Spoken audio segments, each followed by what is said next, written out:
കഴിഞ്ഞ എപ്പിസോഡിലെ ഒരു കാര്യം ഒരാൾ ചോദിച്ചിരിക്കുന്നത്, അഷ്ടമത്തിൽ ചന്ദ്രൻ നിൽക്കുന്നു ലഗ്നാൽ, പക്ഷേ എല്ലാവരെയും സഹായിക്കുന്ന ആളാണ്, സഹായിക്കാൻ ശ്രമിക്കുന്നു, എന്നാൽ അതിൻ്റേതായ യാതൊരുവിധ ഗുണവും ഉണ്ടാകുന്നില്ല എന്നാണ് പറഞ്ഞിരിക്കുന്നത്. അഷ്ടമത്തിൽ ചന്ദ്രൻ നിൽക്കുന്നു. അപ്പോൾ ചന്ദ്രനെക്കുറിച്ചുള്ള ഒരു എപ്പിസോഡ് നമ്മൾ ചെയ്തിട്ടുണ്ടായിരുന്നു.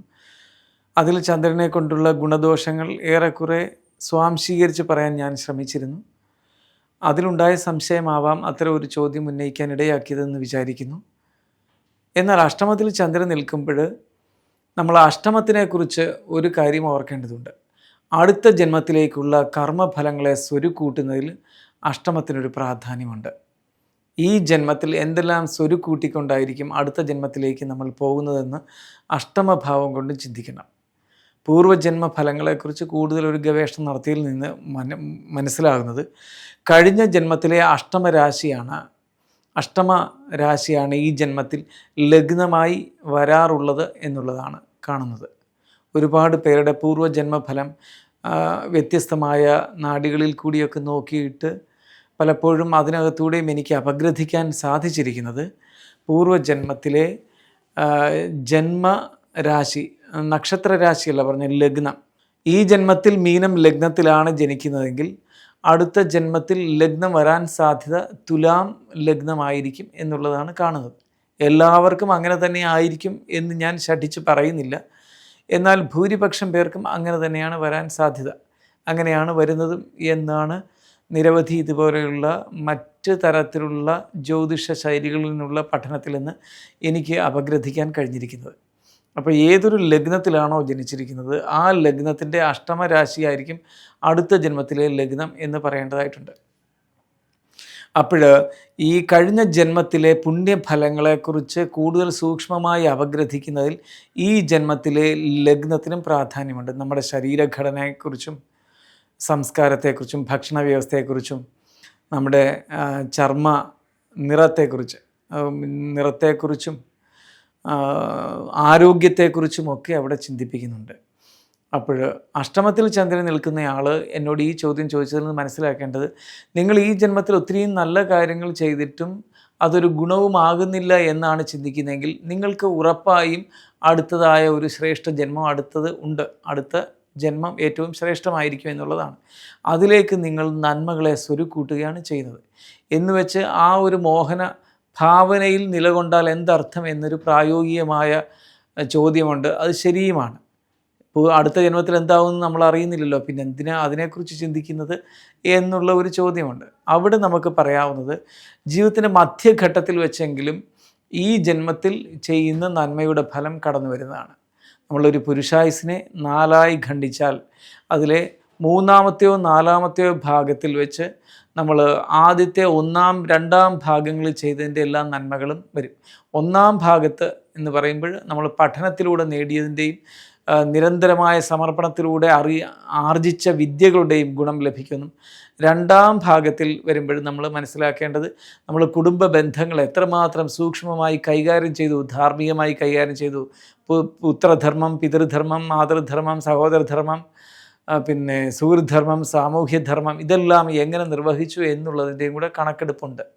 അങ്ങനെയുള്ള 1-ാം ഘട്ടത്തിൻ്റെയും 2-ാം ഘട്ടത്തിൻ്റെയും ആകെത്തുക അനുസരിച്ചാണ് 3-ാം ഘട്ടത്തിൻ്റെയും 4-ാം ഘട്ടത്തിൻ്റെയും ഫലത്തെക്കുറിച്ച് നമ്മൾക്ക് ഈ ജന്മത്തിൽ തന്നെ നിർണ്ണയിക്കേണ്ടത്. അപ്പോൾ നിങ്ങൾക്ക് ഈ കുട്ടിക്കാലം മുതൽ ഇപ്പോൾ വരെ നിങ്ങൾക്ക് നന്മ നിറഞ്ഞ മനസ്സാണുള്ളതെങ്കിൽ, നിങ്ങൾ ഒരുപാട് നന്മ നിറഞ്ഞ കാര്യങ്ങൾ ചെയ്തു, ദാനം ചെയ്തു, സഹായിച്ചു, മനസ്സാ വാചാ കർമ്മണ എപ്പോഴും സഹായിക്കുന്ന മനസ്സും വെച്ചുകൊണ്ടിരുന്നു, അതുപോലെ തന്നെ പ്രവർത്തിക്കുകയും ചെയ്തു. ചിന്തകൾ എപ്പോഴും നിങ്ങൾക്ക് അങ്ങനെ ആയിരുന്നു എങ്കിൽ നിങ്ങൾക്ക് ജീവിതത്തിൻ്റെ 4-ാം ഘട്ടത്തിലോ 3-ാം ഘട്ടത്തിലോ വെച്ചിട്ട് ആ ഗുണങ്ങളെല്ലാം സംഭവിക്കുന്നതാണ്.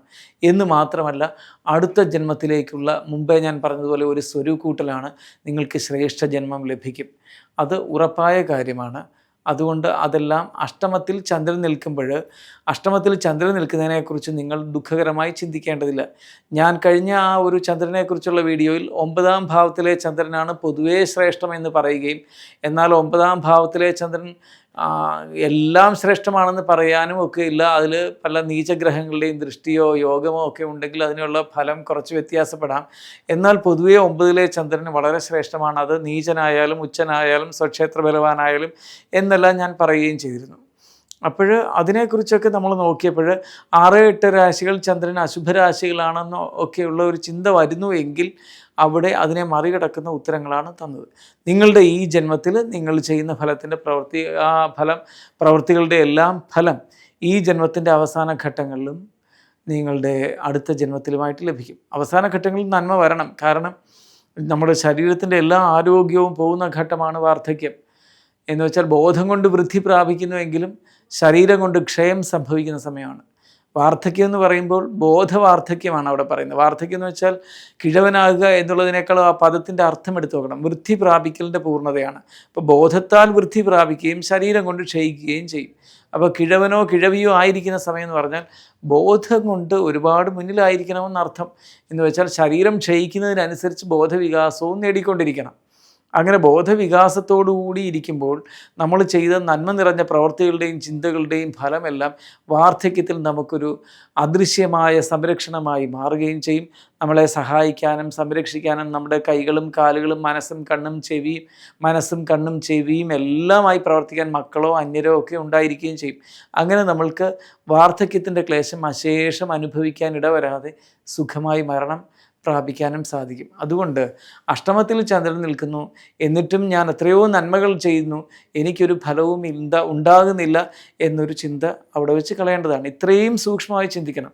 മാത്രമല്ല ആ ചോദ്യം ഉന്നയിച്ച ആൾ ഓർക്കേണ്ടത് ഇനിയും ഞാൻ നല്ലതേ ചിന്തിക്കാവൂ, നന്മ ഒരുപാട് ചെയ്യേണ്ടതുണ്ട്, അതിനുവേണ്ടി തന്നെ ഞാൻ ജനിച്ചിരിക്കുന്നവനാണ്, അത് എത്രമാത്രം ഗുണം എനിക്ക് ലഭിക്കുന്നു എന്ന് ചിന്തിക്കാതെ പോലും ഞാൻ നന്മകൾ ചെയ്തുകൊണ്ടിരിക്കും, ഞാനൊരു നിഷ്കാമ കർമ്മിയായി തുടരും എന്ന പ്രതിജ്ഞയോടുകൂടി മുന്നോട്ട് നീക്കുകയാണ് വേണ്ടത്.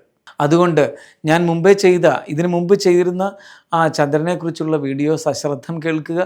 അതിനുശേഷം ചന്ദ്രനെ കൊണ്ട് ഇങ്ങനെയുള്ള ദുഷ്ഫലങ്ങളൊക്കെ നമ്മൾ പറയുമ്പോൾ, ദോഷഫലങ്ങൾ പറയുമ്പോൾ അതിൻ്റെ എക്സെപ്ഷണൽ തിയറീസും ഒക്കെ ഒത്തിരി അറിയേണ്ടതാണ്. നമ്മൾ ജ്യോത്സ്യന്മാരാണ് കേൾക്കുന്നെങ്കിൽ, അല്ല പഠിതാക്കളായ ജ്യോതിഷികൾ, പഠിച്ച് മുന്നോട്ട് വരുന്ന കുട്ടികൾ, പുതിയ ജ്യോത്സ്യന്മാരാണ് അല്ലെങ്കിൽ അങ്ങനെയുള്ളവർ കേൾക്കുന്നെങ്കിൽ അവരും അത് ശ്രദ്ധിക്കണം. അല്ലാതെ കുറച്ചൊക്കെ എല്ലാ വീഡിയോകളും കേട്ട്, ധാരാളം ജ്യോതിഷികളുടെ വീഡിയോകൾ കേട്ട് ഒരുപാട് കാര്യങ്ങളെക്കുറിച്ച് കുറേയേറെ അറിയുന്നവരാണ് സാധാരണ ഇപ്പോഴ് സോഷ്യൽ മീഡിയയിലൂടെ ഈ കാര്യങ്ങൾ കേൾക്കുന്നവരെല്ലാം തന്നെ. അതുകൊണ്ട് ഈ ചില കാര്യങ്ങളെക്കുറിച്ച് അപൂർണമായി അറിഞ്ഞിട്ട് ദുഃഖത്തിനെ കടമെടുക്കാൻ പാടില്ല. അങ്ങനെ ധരിച്ച് ജീവിതത്തിനെ ഒന്നുകൂടി ദുഷ്കരമാക്കാൻ ശ്രമിക്കരുത്. അതുകൊണ്ട് ഈ ദോഷരാശികളിലെ ചന്ദ്രൻ അല്ലെങ്കിൽ ബലമില്ലാത്ത ചന്ദ്രൻ എന്നൊക്കെ പറഞ്ഞിട്ട് എൻ്റെ ഗ്രഹനില അങ്ങനെ ആയിപ്പോയി ഇങ്ങനെ ആയിപ്പോയി എന്നുള്ള സ്വയമുള്ള ഒരു നിർണയത്തിലേക്ക്, അവസാന വാക്ക് കണ്ടെത്തലിലേക്ക് പോകാതിരിക്കാൻ ശ്രദ്ധിക്കേണ്ടതാണെന്നും കൂടിയാണ് എനിക്ക് പറയാനുള്ളത്. നിങ്ങളത് ശ്രദ്ധിക്കണം.